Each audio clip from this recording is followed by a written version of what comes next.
Olá, meus irmãos, olá, minhas irmãs. Estamos iniciando o nosso Lições Espíritas de hoje, que na verdade é uma continuidade do Lições Espíritas que nós tratamos das penas da vida futura, né, segundo o nosso Allan Kardec. Hoje nós vamos fazer a parte 2, né? É importante saber tudo isso.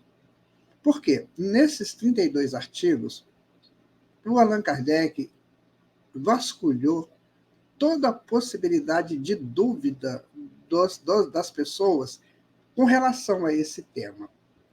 Ele buscou sempre explicar todas as nossas ações e as consequências das nossas ações. O que nós estamos colocando aqui é um estudo profundo de Allan Kardec a respeito das nossas ações, reações, das nossas ações e consequências. É claro, né? Nem todos concordam, nem todos aceitam isso. Mas eu digo que é um roteiro perfeito, que seria muito bom que todos entendessem, porque assim evitaria muitos problemas.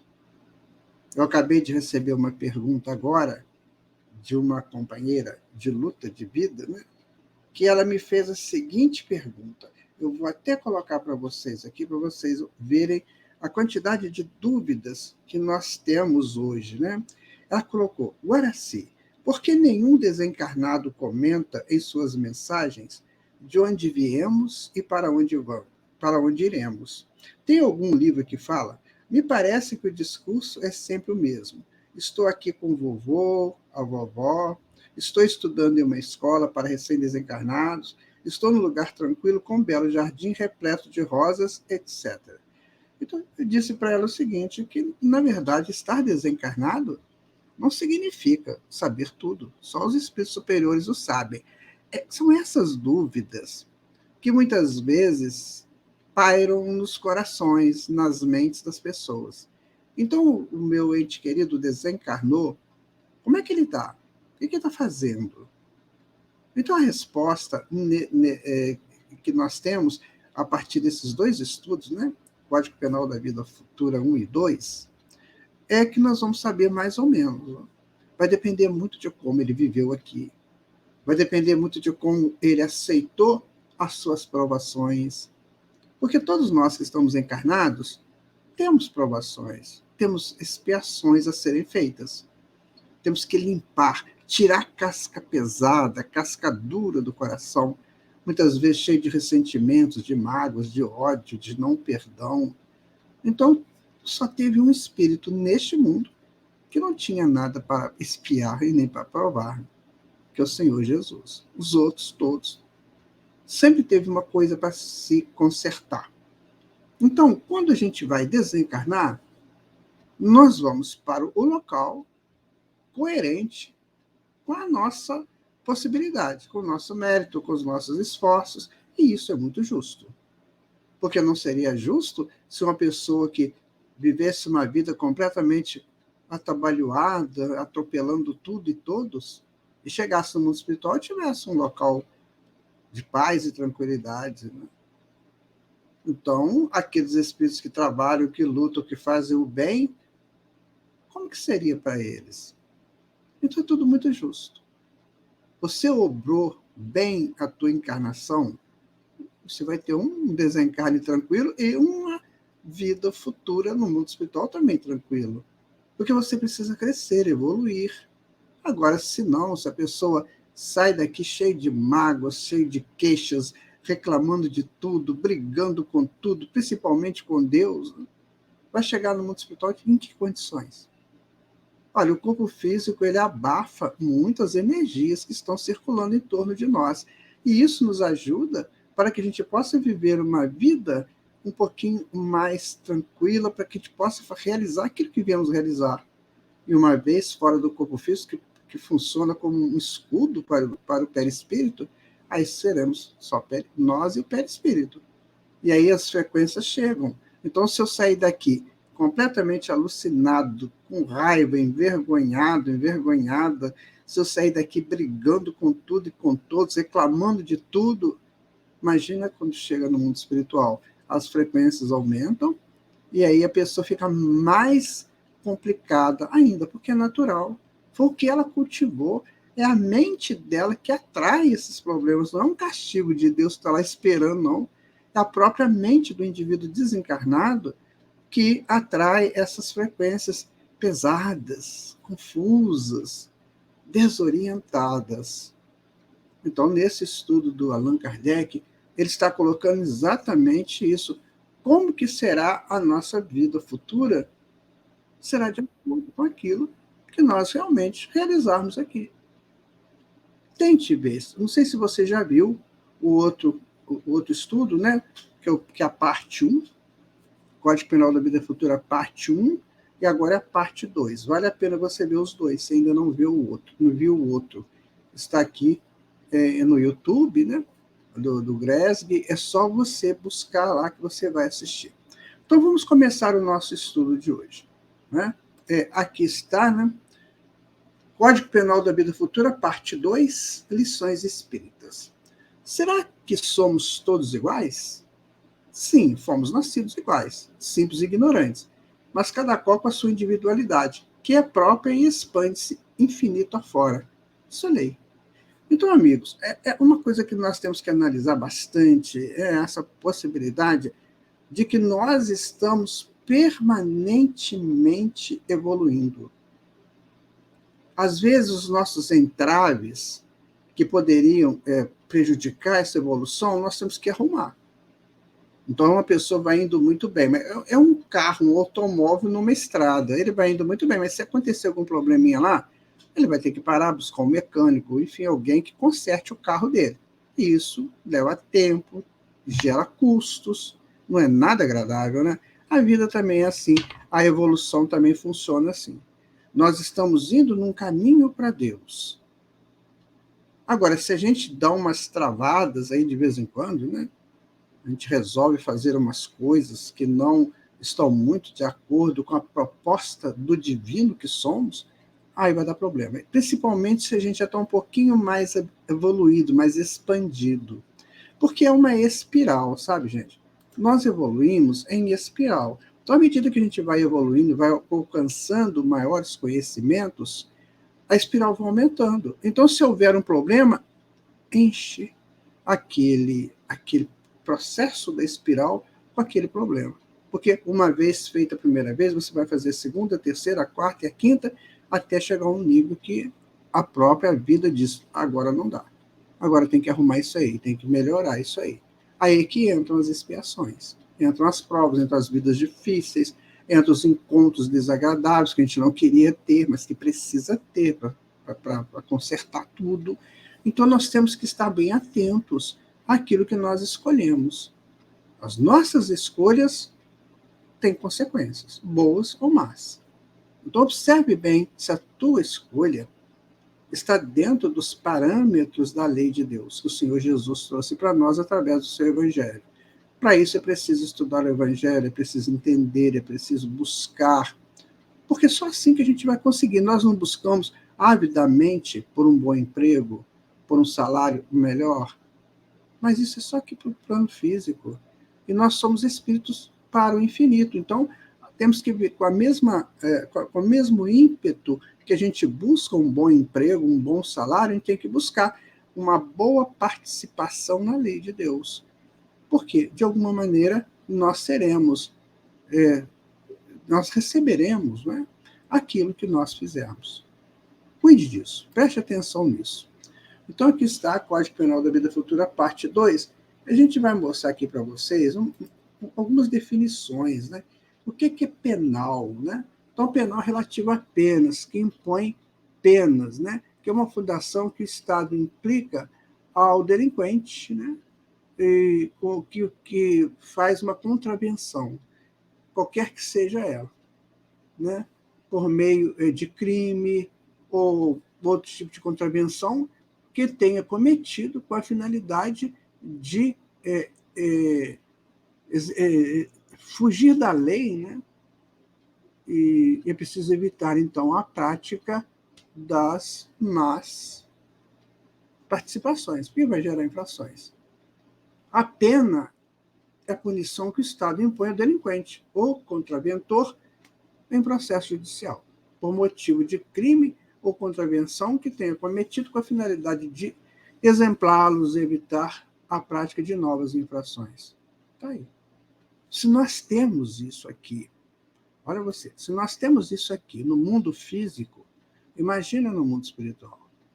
Então, eu preciso que você entenda de uma vez por todas, não tem morte, tem sequências, tem continuidades e tem leis.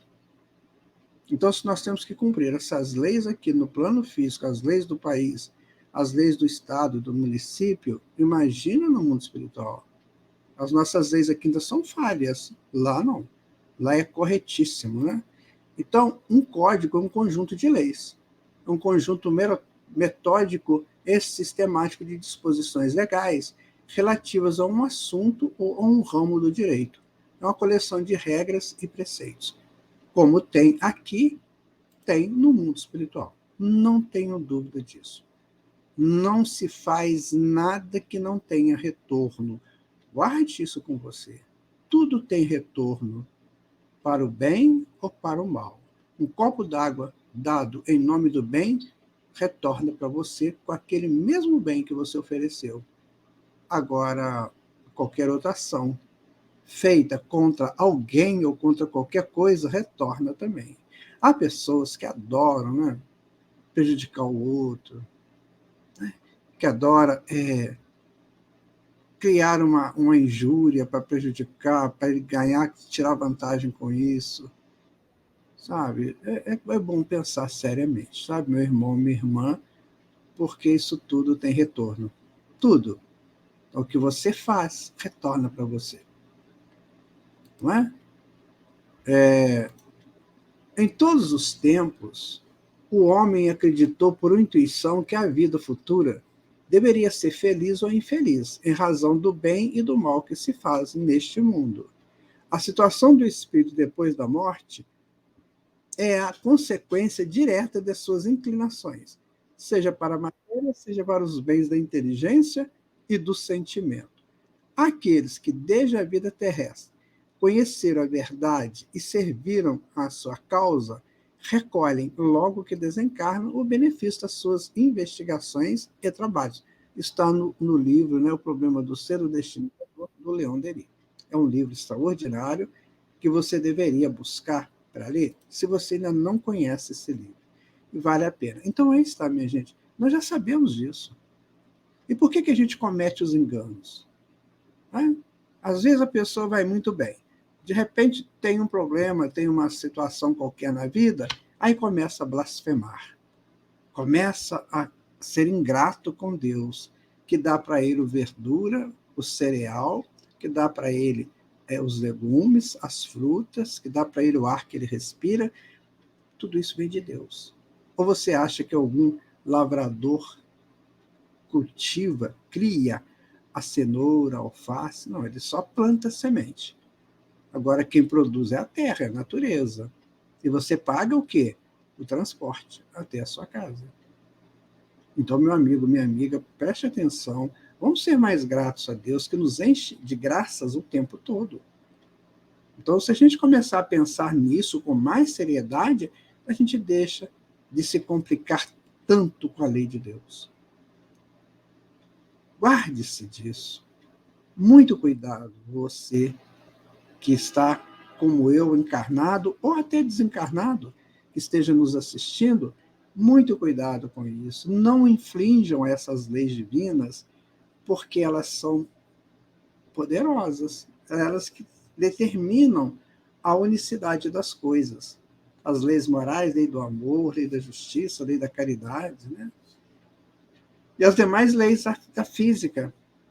E se você entrar num carro aí a 200 por hora, numa estrada qualquer dessa aí, você pode bater, você pode desencarnar e ter dificuldades eméritas lá no mundo espiritual, porque você infringiu a lei.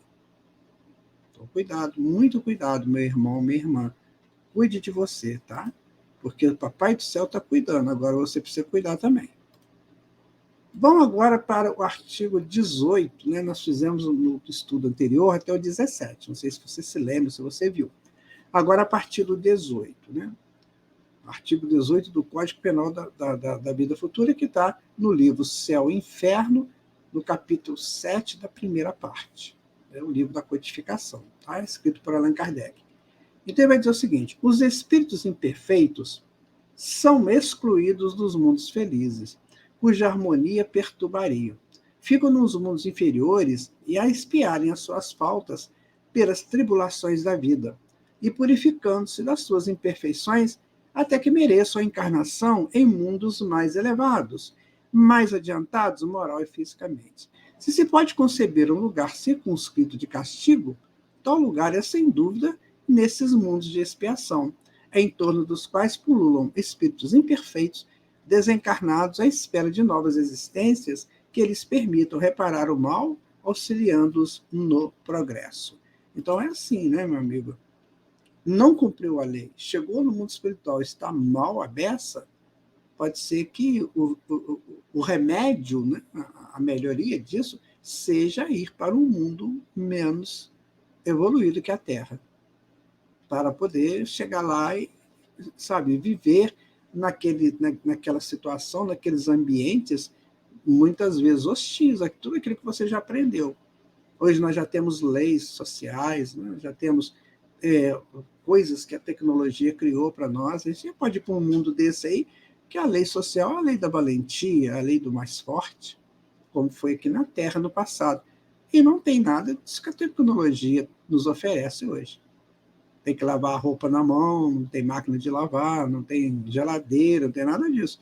Então é preciso cuidar. Por quê? Não é que Deus esteja castigando, vamos entender assim, é porque nós precisamos dos ajustes. A gente só ajusta quando aperta o parafuso, né? Assim, então, às vezes tem que apertar um parafusinho que está meio bambo, meio solto, para poder seguir caminho, tá? Vamos para o artigo 19 agora. O que diz, né? Como o espírito tem sempre o livre-arbítrio, o progresso, por vezes, se lhe torna lento e tenaz a sua obstinação no mal. Nesse estado pode persistir anos e séculos, vindo por fim a um momento em que a sua contumácia se modifica pelo sofrimento e, a despeito da sua jactância, reconhece o poder superior que o domina. Então, desde que se manifestam os primeiros vislumbres do arrependimento, Deus lhe faz entrever a esperança. Nem há espírito incapaz de nunca progredir, votado à eterna inferioridade, o que seria a negação da lei do progresso, que providencialmente rege todas as criaturas. Aqui, o senhor Allan Kardec está colocando para nós o seguinte: olha, não tem nenhum espírito que fique fadado eternamente ao mal. Quando você vê, por exemplo, na história, tiranos, né, tirânicos, todos eles vão se recuperar. Existe a lei do progresso, que todos nós estamos inseridos nela. Tem uns que vão mais rápido, tem uns que aprendem mais rápido e vão. Outros ficam aí, né, fazendo coisas estranhas, buscando situações que não são convenientes e vão atrasando a jornada, mas todos serão recuperados. Como Jesus diz, nenhuma ovelha se perderá do imenso rebanho do Pai, porque Deus não teria criado filhos que não dariam certo. Aí não seria Deus, né? Absolutamente em tudo. Então, todos os filhos criados chegarão um dia ao seu encontro com a sua verdade e com a verdade divina. É isso que está dizendo aqui no capítulo 18. Na hora que ele deixar de ser orgulhoso, jactante, ser aquela pessoa estranha que acha que é superior a tudo, aí ele vai começar a entender que tem uma força superior a ele. E essa força quer o bem dele. Percebe? Então, meu amigo, todos serão elevados à categoria de espíritos superiores.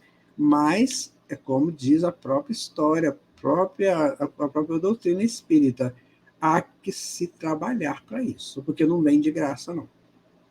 Não vem. Não pense você que tem um milagre, que um dia para outro a pessoa se modifica. Não, a pessoa começa pelo arrependimento, depois pela expiação, depois pela reparação. Então tem um caminho, tem etapas a serem vencidas. Então é bom começar pelo arrependimento, né? Este é o primeiro ponto dessa jornada incrível de autorrecuperação. Agora, no 19, né? Nós já falamos, né? O 19, agora vamos para uma observação de Allan Kardec. Ele vai dizer o seguinte, ó, a necessidade da reparação é um princípio de rigorosa justiça, que se pode considerar a verdadeira lei de reabilitação moral dos espíritos. Entretanto, essa doutrina, religião alguma ainda proclamou.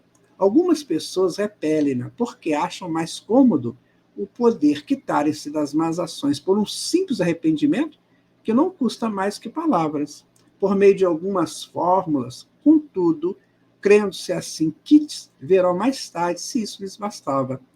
Nós poderíamos perguntar se esse princípio não é consagrado pela lei humana e se a justiça divina pode ser inferior à dos homens. E mais, se essas leis se dariam por desafrontadas, desde que o indivíduo que as transgredisse, por abuso da confiança, se limitasse a dizer que as respeita infinitamente. Então você chega, por exemplo, num julgamento de um criminoso aqui no plano físico, ou uma criminosa, né? E aí ele vai dizer para o juiz assim, olha, estou arrependido, estou arrependida, só pode me libertar? O juiz não vai libertar de jeito nenhum. Não vai. Ele vai continuar, né, com as pesquisas, continuar com as avaliações. E, provavelmente, essa criatura vai ficar retida, detida, para começar a refletir. Nossa, imagina isso aqui nas leis dos homens, que são tão falhas, já tem isso? Já tem essa retenção, ou essa detenção, para que o espírito seja retirado do social e incluído num campo de reflexões? Aí imagina no mundo espiritual. Então não é com palavras. Ah, eu estou arrependido, estou arrependida, daqui por diante eu vou mudar, eu juro que eu vou mudar. Não, não é bem assim. Então a lei é bem firme, ela é bem clara. Há que se fazer um trabalho. Há que se buscar um encontro necessário e definitivo com a paz interior. Isso leva tempo. Isso não é de uma hora para outra. Sabe, meu amigo, minha amiga? Então não pense em milagres. Não existe esse milagre. Existe trabalho, né? Pense nisso. Agora, Kardec vai continuar dizendo, ó, por que hão de vacilar tais pessoas perante uma obrigação que todo homem honesto se impõe como dever segundo o grau de suas forças? Quando essa perspectiva de reparação for inculcada na crença das massas, será um outro freio aos seus desmandos, e bem mais poderoso que o inferno e respectivas penas eternas, visto como interessa a vida em sua plena atualidade, podendo o homem compreender a procedência das circunstâncias que a tornam penosas ou a sua verdadeira situação. Porque dói, minha gente. A pessoa que está em sofrimento, ele quer se livrar daquilo. Você já viu, né? Você conhece pessoas que entraram em sofrimento e que você participou, ou até mesmo você, quem sabe, né? A gente quer se livrar daquilo. Então aqui a gente busca os paliativos das drogas, dos remédios, né? Na lei de Deus a gente busca a modificação comportamental, a modificação das atitudes, a modificação dos sentimentos, dos pensamentos. É o remédio. Então o espírito não vai ficar livre, não vai ficar isento da dor enquanto ele não fizer isso. Porque ele criou isso para ele. Então, se ele criou isso para ele, agora ele tem que tirar isso dele. Isso é justiça. Então não vai ter uma fórmulazinha mágica, né? Ah, coitadinho, está todo arrependido ou arrependida, vamos cuidar dele. A gente cuida. Claro que vamos cuidar, mas o trabalho é de cada um. E aí tem aquela misericórdia de Deus, né? Que vendo o esforço do seu filho, da sua filha, ele vai ajudar. Mas entenda que misericórdia é uma ajuda, é uma adendo, é um empréstimo que a gente tem que pagar. Né? A gente tem que pagar com boas ações. Então, meu irmão, para evitar isso, cuide de você, de cada atitude que você aceitar, de cada coisa que você aceitar participar. Porque depois vem, né, para você o resultado daquela atitude, daquela escolha. No artigo 20, quaisquer que sejam a inferioridade e perversidade dos espíritos, Deus jamais os abandona. Todos têm o seu anjo da guarda, que é um guia, que por eles vela na persuasão de suscitar-lhes bons pensamentos, desejo de progredir e, bem assim, de espreitar-lhes os movimentos da alma, com o que se esforçam por reparar em uma nova existência o mal que praticaram. Contudo, essa interferência do guia faz-se quase sempre ocultamente e de modo a não haver pressão, pois que o espírito deve progredir por impulso da própria vontade, nunca por qualquer sujeição. Há pessoas que querem que os espíritos resolvam seus problemas. Eu estou com um problema, eu vou lá no centro espírita e vou pedir lá o fulano, a fulana, né, que é o mentor, uma mentora, que resolva meu problema. Ele mesmo não quer fazer nada, só que eles não podem fazer isso. Eles vão ajudar, eles vão orientar, vão mostrar o caminho, mas eles não podem fazer isso. Então, é a pessoa que tem que fazer. Ele tem a proteção do seu espírito protetor mesmo, aquele que é já designado para ser o seu protetor. Mas o trabalho é de cada um de nós. Não adianta achar que o espírito protetor vai fazer por nós, mas não vai mesmo. Eles não podem, eles são retirados, até se for o caso, se estiver fazendo alguma coisa por nós. Sabe aquele negócio da pessoa querer que o espírito vai lá na justiça e mexe lá com os documentos e muda? Isso não vai acontecer, minha gente. Não tem isso. O que pode acontecer é que na hora que o juiz estiver lendo ali o processo, ele tenha veja uma perspectiva diferente para avaliar se há ali um projeto qualquer, uma ação qualquer que beneficie, mas a partir da ação do culpado. Não que ele vai modificar para beneficiar o culpado. Isso não vai acontecer. Então, é por isso que a gente fala sempre, vamos nos cuidar, tomar cuidado com o que a gente faz. Dizem, né, os advogados que trabalham com criminologia, né, que a linha entre você ser criminoso e não ser criminoso é muito tênue. De uma hora para outra, a pessoa pode se tornar criminosa. E, geralmente, por descuido ou por ação intempestiva, muitas vezes direcionado pela emoção sem controle. Às vezes a pessoa entra numa briga, né? E ali numa briga ele pode empurrar a pessoa com muita raiva, a pessoa bate com a cabeça num lugar e desencarna. Ou outras coisas, né? Também ele pode puxar de uma arma. Então, muito cuidado. Se não está bom para você naquele momento, retira-se. Não entre em confusão, não entre em briga, não entre em litígio com ninguém. Se a sua conversa não está sendo ouvida, deixa que a vida tenta arrumar aquilo, mas não entre em confusão, não brigue, sabe? Não discuta nada com ninguém, porque não é com gritos que a gente resolve as nossas dificuldades, os nossos desacordos uns para com os outros. É com amor, é com conversa. E se você estiver conversando, alguém gritar com você, você venceu. Não precisa fazer mais nada, porque a pessoa já perdeu. Quando a pessoa grita, é porque ela não tem mais argumento. Então, ela quer se impor pelo grito, pelo rugido, né? O grito significa um rugido. Então, você faz o seguinte, gritou, você sai fora. Rugiu, não precisa falar mais nada. Baixa a cabeça e vai embora, que você já venceu. Depois ela vai pensar, vai refletir e viu que você tem razão. Vamos continuar aqui, meu amigo, minha amiga. Esse estudo é muito, muito profundo. Ele precisa ser analisado com muita calma para nós. Ainda no artigo 20, olha, o bem e o mal são praticados em virtude do livre-arbítrio e, consequentemente, sem que o espírito seja fatalmente impelido para um ou outro sentido. Persistindo no mal, sofrerá as consequências por tanto tempo quanto durar a persistência. do mesmo modo que, dando um passo para o bem, sente imediatamente benéficos efeitos. É aquilo que nós estávamos falando. A pessoa gritou com você, para.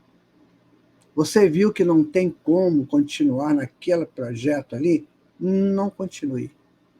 Jesus disse isso. Se você tem um exército de 10 mil soldados, o outro tem de 20 mil soldados, você vai perder. Então tem que conversar, é a diplomacia que vai resolver a questão. Essa fala de Jesus, ela é muito profunda também, né, gente? Então ele explica isso, não lute contra aquilo que você não pode. E mesmo que você tenha razão, tente entender a falta de visão daquele com quem você está conversando. Dê para ele um tempo. Converse com ele. Então depois a gente volta a falar esse assunto, porque agora você não está, você está muito excitado, não está conseguindo enxergar. E depois vai embora. Né? O meu avô falava, né? É preferível você perder um boi a perder uma boiada. Meu avô era da zona rural, né? Então ele falava esses ditados bem interessantes de lá. Então é preferível você perder um pouquinho a perder tudo, inclusive a própria vida. Preserve-se, meu amigo. Por quê? Se você for assassinado ou assassinada, você vai para o mundo espiritual. E aí, de que maneira que você chega lá? Rebelado, gritando, rebelde, né? Então não vai valer a pena. Vamos viver em paz. Essa é a proposta do Senhor Deus para todos os seus filhos. Né? Kardec vai fazer uma observação aqui dizendo o seguinte, olha, erro seria supor que, por efeito da lei do progresso, a certeza de atingir cedo ou tarde a perfeição e a felicidade pode estimular a preservação no mal, sob a condição de ulterior arrependimento. Primeiro, porque o espírito inferior não se apercebe do termo da sua situação. E segundo, porque, sendo ele o autor da própria infelicidade, acaba por compreender que de si depende o fazê-lo cessar.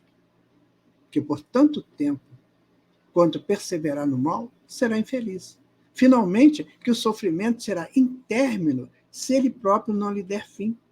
Seria, pois, um cálculo negativo, cujas consequências o espírito seria o primeiro a reconhecer. Com o dogma das penas irremessíveis, é que se verifica precisamente tal hipótese, visto como é para sempre interdita a qualquer ideia de esperança, não tendo, pois, o homem interesse em converter-se ao bem para o seu proveito. Então, Kardec está fazendo uma análise sobre essa coisa das leis de penas eternas. Né?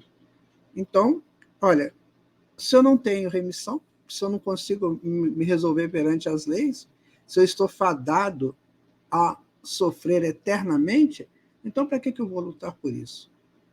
Agora, com a lei do progresso, não. Você vai lutar porque você precisa se arrumar para seguir em frente. Nós precisamos disso. Entende? Então, a diferença é essa, da lei da pena eterna para a lei do progresso infinito. Então, nós vamos progredir sempre. Ninguém vai se perder nesse caminho aí.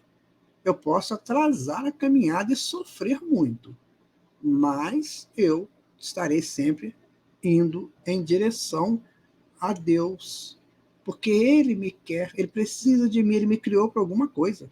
Não me criou à toa, não, me criou para algum trabalho, criou você para algum trabalho. Então, para que a gente fica, né, atrasando essa coisa toda? Não vale a pena, né, minha gente? Outra, ainda continuando as observações de Allan Kardec, olha, diante dessa lei cai também a objeção extraída da presciência divina, pois Deus, criando uma alma, sabe efetivamente se em virtude do seu livre-arbítrio ela tornará a boa ou ela tomará a boa ou a má estrada. Sabe que ela será punida se fizer o mal, mas sabe também que tal castigo temporário é um meio de fazê-la compreender o erro, cedo ou tarde entrando no bom caminho. Pela doutrina das penas eternas, conclui-se que Deus sabe que essa alma falirá e, portanto, que está previamente condenada a torturas infinitas. E isso não condiz definitivamente com as leis de Deus, né? As leis de bondade. Então, Allan Kardec faz uma observação bem interessante. Então, nós é que escolhemos o que nós queremos. A paz, a tranquilidade ou a dor, sofrimento, enfermidade. Nós é que escolhemos. Por quê? Porque toda vez que eu faço alguma coisa de errado fora da lei de Deus, que é a lei de amor, né? Que é a lei de justiça, de caridade, toda vez que eu fujo disso, eu transformo as energias circulantes em coágulos mentais, coágulos energéticos mentais, que vão ter que sair, porque eu preciso caminhar. Elas não podem ficar obscurecendo a minha visão mental. Na hora que ela sai, ela pode causar enfermidade. As enfermidades são causadas por isso. Todas elas. Por causa desse expurgo, desses complexos energéticos que a gente vai adquirindo aí através dos vícios, das más escolhas, né? Das boemias da vida, enfim. Nós somos criados para a luz, minha gente. Nós somos da luz. Nós somos de Deus. Para que a treva? Por que insistência na treva? Analisa aí você. No artigo 21, Kardec coloca: a responsabilidade das faltas é toda pessoal. Ninguém sofre por erros alheios, salvo se a eles deu origem, quer provocando-os pelo exemplo, quer não os impedindo quando poderia fazê-lo. Assim, o suicida é sempre punido, mas aquele que, por maldade, impede outro a cometê-lo, esse sofre ainda maior pena. Então, aqui, Allan Kardec faz uma observação bem interessante. Primeiro, não tem vítima. Nós somos geradores, né, das nossas desditas ou das nossas bem-aventuranças. Nós é que somos criadores delas. E o caso do suicida? O suicida é totalmente responsável pelo ato infeliz que ele achou como um caminho de saída de um problema. Né? Geralmente o suicida está fugindo. Né? É um fujão das situações. Chegar no mundo espiritual, nossa, ele vai encontrar problemas ainda muito maiores. Aí Kardec coloca: se alguém incentivar o outro ao suicídio, vai sofrer a mesma coisa. Né? Vai sofrer. Eu não acreditava que isso era possível. Alguém incentivar o outro a suicidar. Até que eu assisti uma história, vi uma história em que uma pessoa sempre incentivava os seus namorados a suicidar. É uma pessoa doente, extremamente doente. E essa pessoa, com certeza, se tornou muito culpada de tudo isso. Então tem que se ajustar perante a lei de Deus. O que você está fazendo do seu dia a dia, do seu minuto, das suas horas, dos seus segundos, né? Precisa ver isso aí, viu, minha gente? Porque isso é sério. Isso conta pontos, né, para a nossa evolução. No artigo 22, conquanto infinita a diversidade das punições, algumas há inerentes à inferioridade dos espíritos, e cujas consequências, salvo pormenores, são pouco mais ou menos idênticas. A punição mais imediata, sobretudo, entre os que se acham ligados à vida material em detrimento do progresso espiritual, faz-se sentir pela lentidão do desprendimento da alma, nas angústias que acompanham a morte e o despertar na outra vida, na consequente perturbação que pode dilatar-se por meses e anos. Naqueles que, ao contrário, têm pura a consciência e na vida material já se acham identificados com a vida espiritual, o trespasse é rápido, sem abalos, quase nula turbulação de um pacífico despertar. Então, minha gente, punições. Né? A punição, ela não é gerada por Deus, ela é gerada pelo Espírito. Então, se ele tem um coágulo energético mental de um teor 3, o outro tem de um teor 5, o que tem 5 vai ter mais sofrimentos, porque ele fez mais coisas erradas. Certo? Então, a pessoa ela é responsável até onde ela sabe também. Então, se ela já sabe que uma coisa é erro e fizer, ela gera esse coágulo mental negativo. E depois não tem como reclamar. Tem que orar, pedir a Deus para se livrar daquilo e fazer o seu arrependimento, a sua expiação, a sua retirada do coágulo e depois reparar esse erro, não fazer mais isso. Então, isso dá para nós, eu não sei se você pensa desse jeito, eu penso assim, isso dá para nós uma responsabilidade muito grande e uma significância para a nossa vida.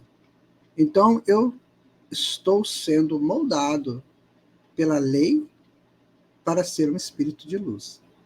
Que a minha luz vai se expandir, a sua luz vai se expandir. Mas é preciso entender isso. É preciso conhecer isso, é preciso caminhar em direção a isso. Caso contrário, meu amigo e minha amiga, nós vamos estar aí, olha, nessas prisões, né? Aqui, olha, nos ataques. Mas isso não é bom, não? Creio que não é bom. Está vendo o valor da doutrina espírita, meu amigo, minha amiga? Vamos para o artigo 23, olha lá. Um fenômeno muito frequente entre os espíritos de certa inferioridade moral é o acreditarem-se ainda vivos, podendo esta ilusão prolongar-se por muitos anos, durante os quais eles experimentarão todas as necessidades, todos os tormentos e perplexidades da vida. Tem pessoa que desencarna e jura que está encarnado, não sai de casa, não sai dos lugares que ele está. Vive com a cabeça, com a mente fixa no que ele viveu na vida física. E aí ele tem muitos tormentos, porque ele tem necessidades, ele sente necessidades que ele sentia quando encarnado, e não pode satisfazê-las. Então, é um tormento isso. Desencarnou, não tem mais jeito. O corpo não dá mais condições, que o espírito vai seguir o seu caminho. Geralmente, diz André Luiz, que todos os espíritos recebem a proteção divina na hora do desencarne. Todos. Agora, se ele vai seguir os conselhos, né, os ensinamentos, as propostas que aqueles espíritos trazem para ele, aí é com ele. Tem gente que não, eu quero voltar para minha casa, eu estou revoltado, estou revoltada, eu quero ficar na casa da minha namorada, do meu namorado. Aí vai ter sofrimento. Então é preciso entender essas coisas. Enquanto estamos encarnados, estamos vivendo essa vida aqui de relação física.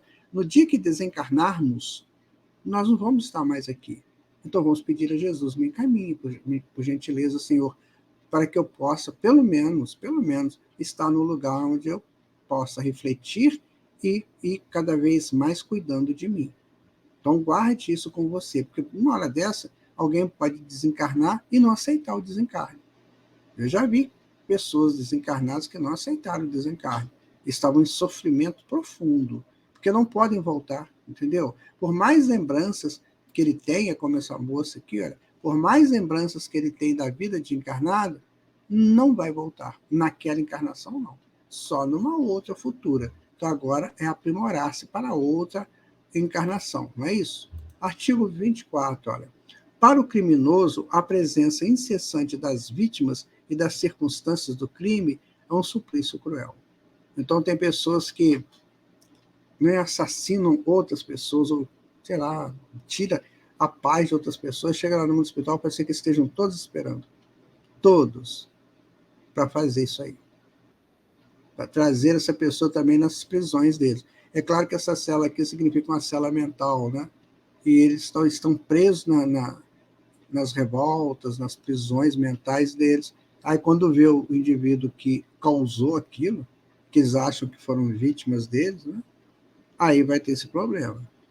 Eles não reconhecem que, se eles passaram por aqui, eles precisavam ter passado, mas eles querem vingar daquele que causou aquele desencarne, ou aquela situação que ele não queria viver.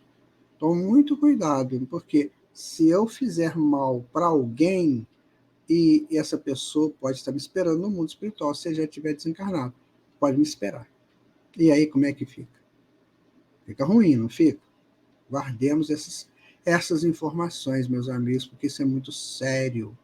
Isso vem da espiritualidade superior, isso não é uma brincadeira, isso não é uma proposta de meninos e meninas. Isso está dentro da justiça divina. Você pode analisar isso. Quanto mais inteligente você for, mais você terá capacidade de entender a lógica e a justiça desse assunto. Artigo 25. Espíritos há mergulhados em densa treva, outros se encontram em absoluto isolamento no espaço, atormentados pela ignorância da própria posição, como da sorte que os aguarda. Os mais culpados padecem torturas, muito mais pungentes, por não lhes entreverem um termo. Então a pessoa fica nos locais completamente ermos, né? Sofrendo, chorando, pedindo socorro, né? Ou então não, se aliciam a ou pessoas mais infelizes ainda e fazem falanges do mal, né? Criam redes do mal que vão para prejudicar os outros. Até o momento em que o Senhor diz, chega, para, acabou. Aí vem uma encarnação compulsória, esse espírito não tem direito de escolha, né? Então ele vai ter que aceitar aquilo que vier, as situações que ele terá que enfrentar, ou então ser levado para um mundo desse que já conversou, um mundo inferior. Então tudo tem conserto. Tudo tem conserto. O bom é não necessitarmos deles, em estágios bem inferiores. A gente vai olhar para frente. Se eu tiver um erro, que eu consiga corrigi-lo numa escola de aprendizagem no mundo espiritual, ou numa questão mais avançada, do que numa situação dessa terrível, que isso é muito ruim, né? Ainda na questão 25, alguns são privados de ver os seres queridos e todos geralmente passam por intensidade relativa pelos males e pelas dores e privações que a outrem ocasionaram. Esta situação perdura até que o desejo de reparação pelo arrependimento lhes traga calma para entrever a possibilidade de por eles mesmos por um termo à sua situação. Então, é aquela coisa da justiça. Você prejudicou alguém? Então, você está se prejudicando. É você que está criando problema para você. Entende? Não é para ninguém, não. Cuidado com isso, porque às vezes numa palavra que a gente fala, uma frase que a gente fala para alguém, a gente pode derrubar aquela pessoa. Um grito, né, como eu estava falando, uma observação violenta, raivosa, pode derrubar a pessoa. Então, cuidado com isso. Muito cuidado, principalmente nessa relação familiar. Pais e filhos, filhos e pais. Muito cuidado com isso, porque o nosso tempo é um tempo que a gente tem que andar com muito cuidado. Como diziam lá o pessoal da minha terra, lá, né? Tem que andar pisando em ovos, para não quebrá-los. Muito cuidado. Temos que ter muita atenção naquilo que a gente vai determinar, que a gente vai falar, que a gente vai atuar, para não causar danos para nós mesmos, né? Agora, o artigo 26, né? Para o orgulhoso relegado às classes inferiores, é suplício ver acima dele colocados, cheios de glória e bem-estar, os que na terra desprezaram. O hipócrita vê desvendados, penetrados e lidos por todo mundo os seus mais secretos pensamentos, sem que os possa ocultar ou dissimular. O sátiro, na impotência de os saciar, tem na exaltação dos bestiais desejos os mais atroz tormento. Vê o avaro o esbanjamento inevitável do seu tesouro, enquanto que o egoísta, desamparado de todos, sofre as consequências da sua atitude terrena. Nem a sede, nem a fome lhe serão mitigados, nem amigas mãos se lhe estenderão às suas mãos súplices, e pois que em vida só de se cuidara, ninguém dele se compadecerá na morte. Então a pessoa cria o caminho dele. Aqui ele dá um caminho bem interessante. Olha. O hipócrita vê desvendado, né, todos os seus mais secretos pensamentos. Né?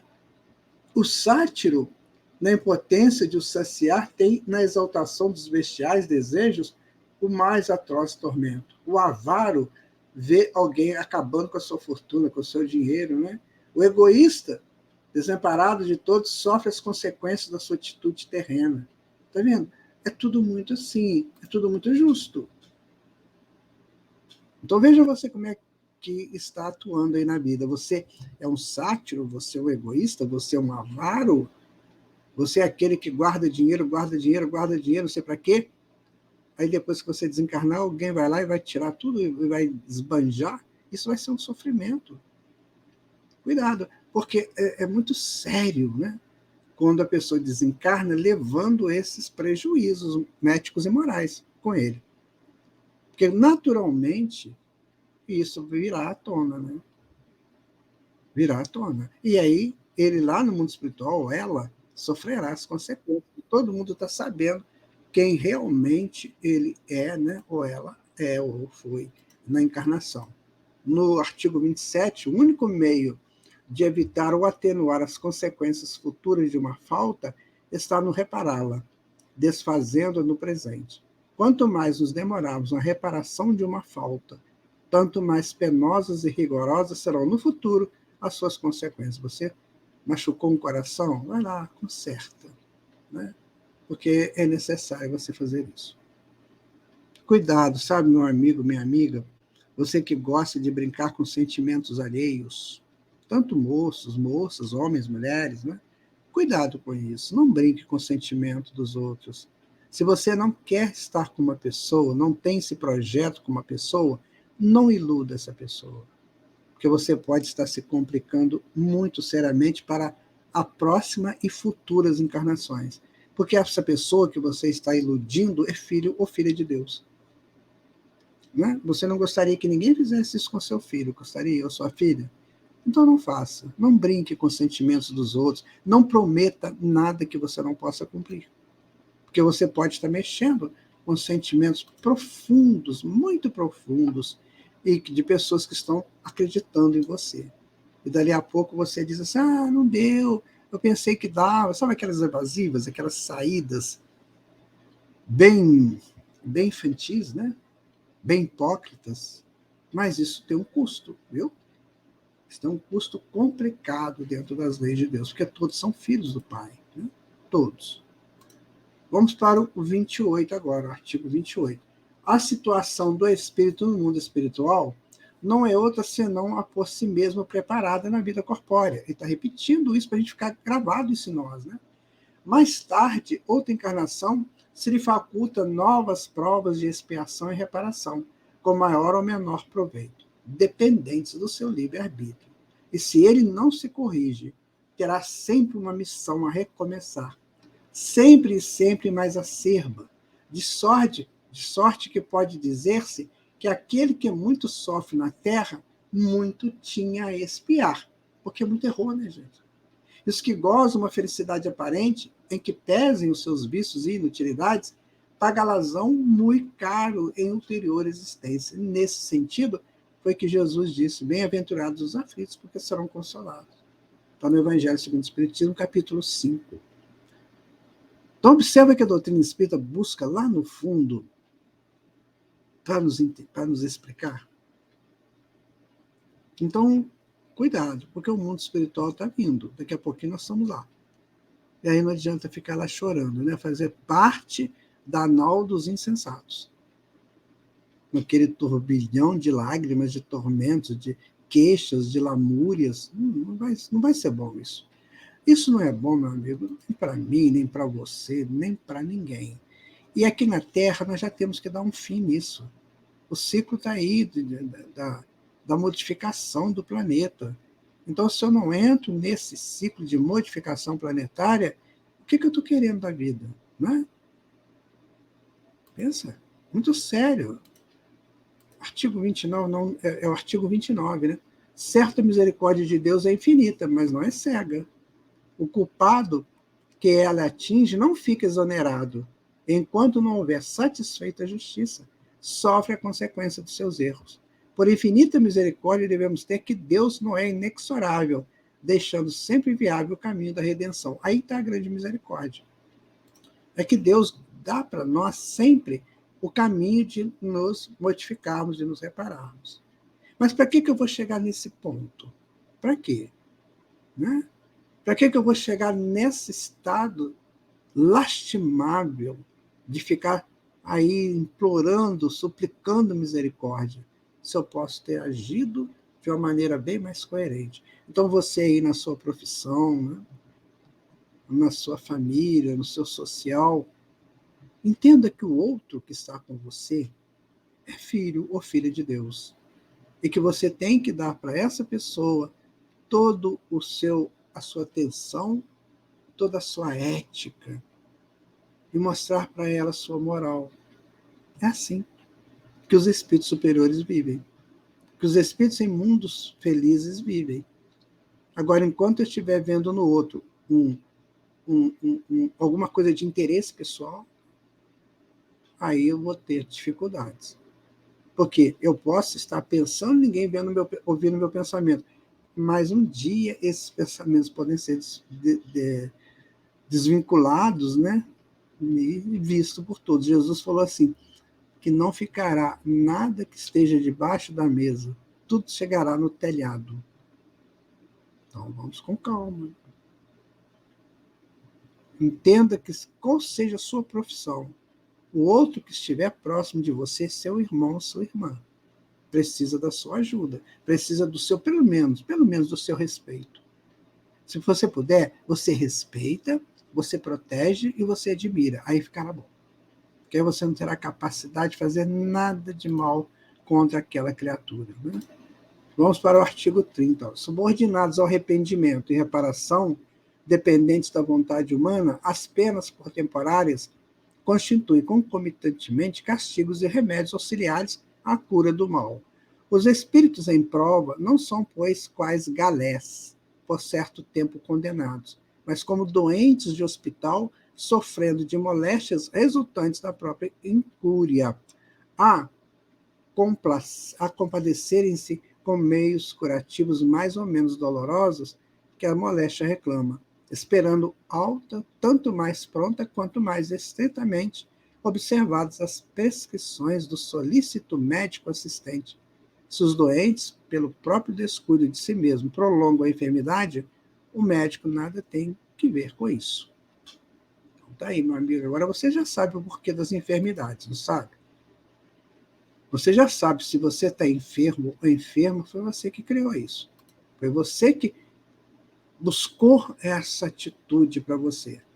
Então, amigo, o médico está aí. O médico para o corpo físico, o médico espiritual. Agora, se você não quiser modificar, não vai ter como. Ainda terá que ficar no processo da dor, da enfermidade, até aprender, até eliminar, até expiar tudo aquilo. Certo? Então, amigo e amiga, o caminho é de luz. Só fica na treva quem quer. Né? No artigo 31, as penas que o espírito experimenta na vida espiritual ajuntam-se às da vida corpórea, que são consequentes às imperfeições do homem, às suas paixões, ao mau uso das suas faculdades e à expiação de presentes e passadas faltas. É na vida corpórea que o espírito repara o mal de anteriores existências, pondo em prática resoluções tomadas na vida espiritual. Assim se explicam as misérias e vicissitudes mundanas que à primeira vista parecem não ter razão de ser. Justas são elas, no entanto, como espólio do passado, herança que serve à nossa romagem para a perfectibilidade. Então, muitas vezes a pessoa fala assim, mas como é que o outro está sofrendo, uma pessoa tão boa? Né? Por que está sofrendo, ou ela está sofrendo? Ora, agora está modificando, mas ele já fez, ou ela já fez coisas erradas. Então é a lei da justiça. Agora resolva. Agora cumpra aquilo que você precisa cumprir. E normalmente, essas pessoas, elas se preparam no mundo espiritual antes de reencarnar para passar por aquele processo. Então, se você vê alguém que você julga ser do bem, com sofrimentos, entenda que ela está reparando e se livrando de erros passados. Porque as encarnações, elas são solidárias. Umas ajudam a resolver os problemas gerados nas outras. Viu como é que é sério isso? Né? Muito sério. Agora é o último artigo, que é o 32. Ó. Deus disse, não daria prova maior de amor às suas criaturas, criando-as infalíveis, e por conseguinte isentas dos vícios inerentes à imperfeição? Então Kardec fala assim, mas não seria melhor se Deus já criasse todo mundo perfeito? Que não tivesse que passar por isso? Seria legal? De repente o espírito tem tudo e não trabalhou por aquilo? Não lutou para aprender, que já vem para ele com naturalidade? Seria bom isso? Acredito que não, né? Porque aqui, quanto que nós estamos aqui no mundo físico, quando a gente quer uma coisa, a gente luta por aquilo, a gente consegue, é tão bom, né? Agora, se viesse tudo de graça, a gente jogaria fora. Isso não tem valor para mim, porque eu não lutei por aquilo. Então, Kardec vai fazer essa pergunta, olha, né? Então, para tanto fora preciso que ele criasse seres perfeitos, nada mais tendo a adquirir, quer em conhecimento, quer imoralidade. Certo, porém, Deus poderia fazê-lo. E se não o fez, é que em sua sabedoria quis que o progresso constituísse lei geral. Os homens são imperfeitos, e como tais, sujeitos a vicissitudes mais ou menos penosas. E, pois que o fato existe, devemos aceitá-lo. Inferir dele que Deus não é bom, nem justo, for insensata revolta contra a lei. É bom saber o seguinte, sabe? Porque a gente não vai sendo punido por erros pequenos, não. Só quando a gente incide, fica teimando em coisas que não pode, em coisas que não é da nossa alçada. Por isso que há mais de 3.000 anos nós temos os 10 mandamentos. Se a gente seguisse ali os 10 mandamentos, não tinha problema, não. Ali está um preceito. Aí Jesus veio e estabeleceu o reino de Deus no mundo e essa situação de Cristo buscando Cristo. Nós somos Cristos pequenos e ele Cristo superior. Então ele vem nos atrair para ele, ou para o Cristo maior que seremos um dia. Por isso que ele falou, não vim derrogar a lei já está estabelecida. Só que a gente não quer, né? Não matar, não furtar, não desejar mal ao próximo, não desejar a mulher do próximo, não todas aquelas coisas que tem lá. Se a gente fizesse isso, aqueles que fizeram, porque teve gente que fez, né? Não tem problema com dor, não. Só tem progresso. Só progresso. Né? Injustiça haveria, assim, na criação de seres privilegiados, mais ou menos favorecidos, fluindo gozos que outros, porventura, não atingem, senão pelo trabalho ou que jamais pudesse adquirir. Ao contrário, a justiça divina patenteia-se na igualdade absoluta que preside a criação dos espíritos. Todos têm o mesmo ponto de partida, e nenhum se distingue em sua formação por melhor aquinhoado, nenhum cuja marcha progressiva se facilite por exceção. Aos que chegam ao fim, têm passado, como quaisquer outros, pelas fases de inferioridade e respectivas provas. E aí que está o valor de cada um de nós. Por termos passado pelas provas, pelos aprendizados, termos adquirido, porque se Deus dá para a gente a busca do conhecimento, ele nos dá um inconsciente onde nós guardamos os nossos conhecimentos. E muitas vezes se automatizam, nós não precisamos ficar pensando como fazer, já fazemos. Outras vezes como memórias, como lembranças, e assim nós vamos crescendo. Então ele nos deu o caminho, ele nos deu uma possibilidade do crescimento e do progresso, porque ele estabeleceu uma psique em nós. E essa psique é a nossa o nosso grande universo, o nosso grande projeto divino. Então ele deu o trabalho, mas ele deu também a condição de trabalhar e de arquivar os bons resultados. Os maus a gente tem que eliminar, que é a questão da dor. Tá? Isto posto, nada mais justo que a liberdade de ação a cada qual concedida. O caminho da felicidade a todos se abre amplo, como a todas as mesmas condições para atingi-la. A lei gravada em todas as consciências, a todos é ensinado. Deus fez da felicidade o prêmio do trabalho, e não do favoritismo, para que cada qual tivesse o seu mérito. Então é muito bom quando você aprende uma coisa, quando você grava aquela coisa lá no seu inconsciente, e quando aquilo passa a fazer parte de você. Então você será um representante do bem pelo bem que você já adquiriu, ou um representante do mal por aquilo que você ainda não entendeu da lei de Deus. Então não tem jeito, o mal será extinto do mundo, mas principalmente de você, com dores, com sofrimentos. Então não entre mais no mal. Faça só o bem, pense só no bem de todos, que é o seu próprio bem. Não abuse de poder, não abuse de dinheiro, não abuse dos outros, nada de abuso. Cumpra rigorosamente a lei da legítima fraternidade, que todo mundo será feliz. Ele vai concluir o estudo dizendo que, olha, todos somos livres no trabalho do próprio progresso. E o que muito e depressa trabalha, mais cedo recebe a recompensa. O romeiro, que se desgarra, ou em caminho perde o tempo, retarda a marcha e não pode queixar-se senão de si mesmo. O bem como o mal são voluntários e facultativos. Livre, o homem não é fatalmente impelido para um nem para o outro. Então, se o homem é livre, ele escolhe o seu caminho.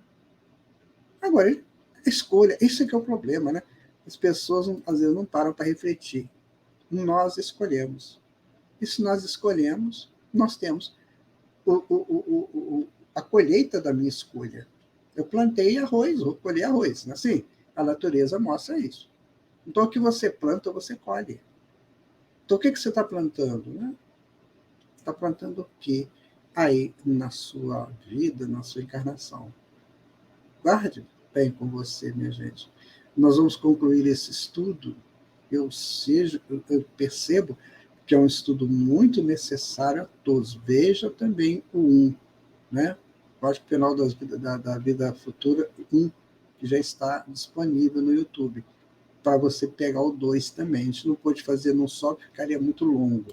Nós vamos concluir pegando aqui uma observação de um amigo nosso, uma pessoa que nós gostamos muito, queremos muito bem, que é o senhor Orson Perter Carrara. Mas antes, Kardec ainda vai colocar aqui uma coisa bem conclusiva também. Estava me esquecendo disso. Ele coloca assim: em que pese a diversidade de gêneros e graus de sofrimento dos espíritos imperfeitos, o Código Penal da Vida Futura pode resumir-se nesses 3 princípios. Então, ele resume agora em 3 princípios. Primeiro, o sofrimento é inerente à imperfeição. Se eu sou imperfeito, eu cometo enganos. Né? Toda imperfeição, assim como toda falta dela promanada, traz consigo o próprio castigo nas consequências naturais e inevitáveis. Assim, a moléstia pune os excessos e da ociosidade nasce o tédio, sem que haja mistério de uma condenação especial para cada falta do indivíduo. Cada um busca, né? Cada um cria a sua necessidade de recuperação, como não necessidade, dependendo do que ele faz. Né? Terceiro, podendo todo homem libertar-se das imperfeições por efeito da vontade, pode igualmente anular os males consecutivos e assegurar a futura felicidade, a cada um segundo as suas obras, no céu como na terra. Tal é a lei da justiça divina. Agora você pode, nesse resumo, entender todo esse estudo. Né? Sofrimento é inerente à nossa imperfeição. Né? A imperfeição traz para nós a necessidade da reparação. Essa palavra castigo, meu amigo, minha amiga, eu quero dizer para você que essa palavra castigo, ela significa educar. Não é o que a gente pensa de castigo, né? Aquela lambada, bater na pessoa, né? Fazer ali aquela tortura. Não, o castigo significa educar. Tá? Então, toda vez que você ouvir falar essa palavra castigo, você sabe que é educar. Então, nós temos que nos educar, né? Por quê? Né? A moléstia pune os excessos, e da ociosidade nasce o tédio. Viu agora como você é importante para Deus? Como Ele quer você? Então, podendo o homem libertar-se das imperfeições por efeito da vontade, que é a maior potência da alma, né? Pode igualmente anular os males consecutivos e assegurar a futura felicidade. A cada um segundo suas obras, no céu como na terra, tal é a lei da justiça divina. Aí está, amigo e amiga, a proposta, né, que o senhor Allan Kardec deixou para nós no livro Céu e Inferno, segunda parte, capítulo 7. Agora, somos nós que temos que buscar e que entender tudo isso. Agora sim, nós vamos ver aqui as observações finais do nosso amigo Orson Peter Carrara, lá de Matão, de São Paulo. Ele diz o seguinte, olha, no que respeita às penas futuras, não se baseia numa teoria preconcebida. Não é um sistema substituindo outro sistema. Em tudo, o codificador se apoia nas observações. E são essas que lhe dão plena autoridade. Ninguém jamais imaginou que as almas, depois da morte, se encontrariam em tais ou quais condições. São elas, essas mesmas almas, partidas da terra, que nos vêm hoje iniciar nos mistérios da vida futura, descrever-nos sua situação feliz ou desgraçada, as impressões, a transformação pela morte do corpo, completando, assim, em uma palavra, os ensinamentos do Cristo sobre este ponto. Preciso afirmar que se não trata, neste caso, das revelações de um só espírito, o qual poderia ver as coisas do seu ponto de vista, sob um só aspecto, ainda dominado por terrenos prejuízos. Tampouco se trata de uma revelação feita exclusivamente ao indivíduo, que pudesse deixar-se levar pelas aparências, ou de uma visão estática, suscetível de ilusões, e não passando muitas vezes de reflexos de uma imaginação exaltada. Trata-se, sim, de inúmeros exemplos fornecidos por espíritos de todas as categorias, desde os mais elevados aos mais inferiores da escala, por intermédio de outros tantos auxiliares, que são os médios, disseminados pelo mundo, de sorte que a revelação deixa de ser privilégio de alguém, pois todos podem prová-la, observando-a sem obrigar-se à crença pela crença de outro. Aí está, muito obrigado, Orson, pela sua participação aqui conosco nesse estudo, né? E nós vamos, então, encerrar agora o nosso estudo, definitivamente, né, do Código Penal da vida eterna, das leis eternas e da vida futura, né? Deixando para você esses dois estudos aí, para você analisar, para você pensar seriamente, e se quiser pesquisar lá no Céu e Inferno, vou repetir, primeira parte, capítulo 7, você vai encontrar isso aí, você pode ler com calma, tirar suas conclusões, né? Analisar bastante. Como disse o Orson, isso não foi feito por uma pessoa só, por uma mente exaltada, isso foi um conjunto de espíritos, tanto encarnados quanto desencarnados, que trouxeram a doutrina espírita para nós. Então nós temos que agradecer a Deus, agradecer a eles, esses espíritos, por tamanha bondade para conosco. Agora, tem aqueles aqui que já estão prontos para entender tudo isso e prosseguir com calma. Outros ainda querem experimentar, ainda não acreditam, sabe? Ainda querem fazer suas experiências. Não tem problema. O resultado disso é positivo, mesmo que tenha que sofrer, mas o resultado final é muito positivo. Então, meus amigos, minhas amigas, prossigamos, como diz o Orson, em paz conosco mesmos, buscando o entendimento da vida, buscando consolidar em nós o projeto divino que somos. Assim, nós estaremos trabalhando definitivamente para o nosso progresso, que não cessa nunca. Muito obrigado. Que Jesus abençoe você, abençoe sua vida, abençoe seu lar, abençoe a sua casa. Fique com ele. Muita paz. Até o nosso próximo estudo.